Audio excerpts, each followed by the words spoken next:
As Uganda celebrates her 63rd independence tomorrow in Colorado, youth here at Afro-Arab Conference have come up to talk about some of the challenges they are facing. Every year, the government of Uganda participates in celebrating her Independence Day, commemorating the country's independence from British colonial rule in 1962.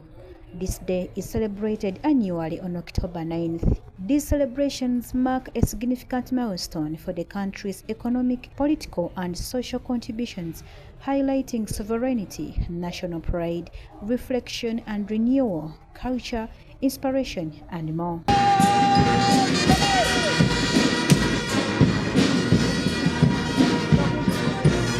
This year, the celebrations coincide with Uganda hosting the Afro-Arab Youths Conference themed Amplifying Youth Voices for Peace, Unity, and Prosperity. We engaged with some of the youths at the conference and asked if they felt empowered enough as Uganda celebrates her independence. I want to say that we have always conducted these independence ceremonies every after year, and the same points about employment, about how jobs are going to be created are spoken. But it's to our dismay, these are just words. They have become rubber stamp. And now extending to the point or to this period of elections, more will be talked about the youth. I know more will be talked about the employment opportunities, which I think is a phenomenon that for that politician or that person now to get into the camera and get the population, in the high. So to me, as a youth, there is more to be done because this is just a ceremony that collects people. But the real things about the youth are not tackled. Unemployment is at its highest peak. My name is David Musasizi, a student at Metropolitan International University, Kampala campus. As we are to celebrate the Independence Day, which is tomorrow, it will be our 63rd Independence Day. Actually, every independence reminds me one thing, that independence is not just an history, it is not a history, but a daily responsibility. Wow. It is not that everything is all well, but still we thank the government for the step we have moved. And for the things that are not all right, actually, it is my request to the government and my fellow youths that we put them. Now, for example, the leave of unemployment, actually, which has been an alarm, a public alarm for everyone. Hello, my name is Atkunda Mary Chesi, Female Affairs in Tongamo District to the National Youth Council.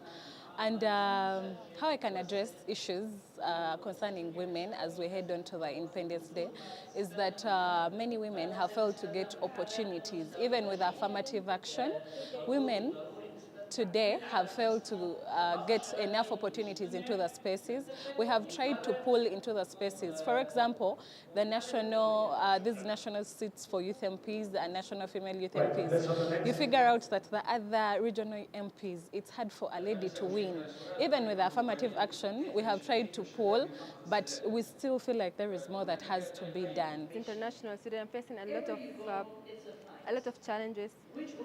First of all, like language barriers somehow, because there in my country in Sudan we used to talk in Arabic, so it was like somehow hard for us to come and talk in English here in Uganda because, as I mentioned, we used to talk there in Arabic.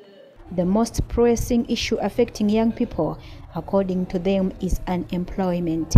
But how can they best actively engage with available resources to earn a living? Me would say agribusiness is the best way to go as the youths of Uganda, especially those who have not gone to school, because we have youths who have gone to school and youths who have not gone to school. For those who have not gone to school, I would think agribusiness is the way to go. Actually, we have some who are practicing that, but they are challenged in that their local market is not enough for them to sustain themselves. Because if someone is rearing chicks, and an egg is just 500, they have put in feeds, they have put in drugs, vaccination, all that. in that you will find that this person will lose morale. Yeah, I feel like the government has done well to improve the empowerment of the young people because they've created us the Youth Parliament, the National Youth Council, the Youth Leagues, the Youth Member of Parliament direct elected seats. I feel like a lot has been done. I feel like youth just have to keep on impeaching in such spaces. And of course, events like this of the Afro-Arab Youth Conferences help the young people to engage into spaces and get to know other people in other countries, which is really more helpful.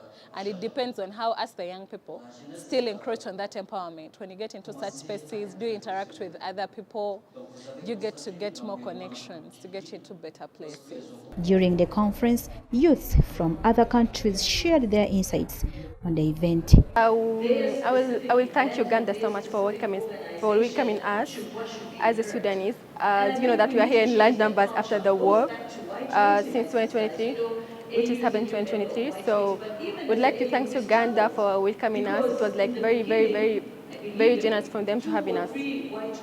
Thank you so much. My name is Primrose Miga from Zimbabwe.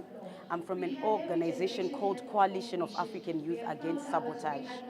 KAYAS represents youth from within Africa, and our main job is to fight against any form of sabotage, whether it is within our country or outside. We stand with Africans and we stand as African youth saying that we want to be able to fight against anything that stops the movement of youth and the growth of youth. We're talking of political sabotage, economic sabotage, any form of sabotage, whether it is drugs, whatever it is. So today we came to attend the Afro-Arab Youth Summit, and we are saying as youth, we are supposed to be given a proper platform in order for us to speak. Yes, we've got the elders that are there, but the elders are supposed to play an elderly role when it comes to certain things such as organizations like these. The elders are the Apex Council, and their input and their experience is still needed. But when we come to platforms like this, we want the youth to actually sit and really be heard. Serena Nagoja for NSTV.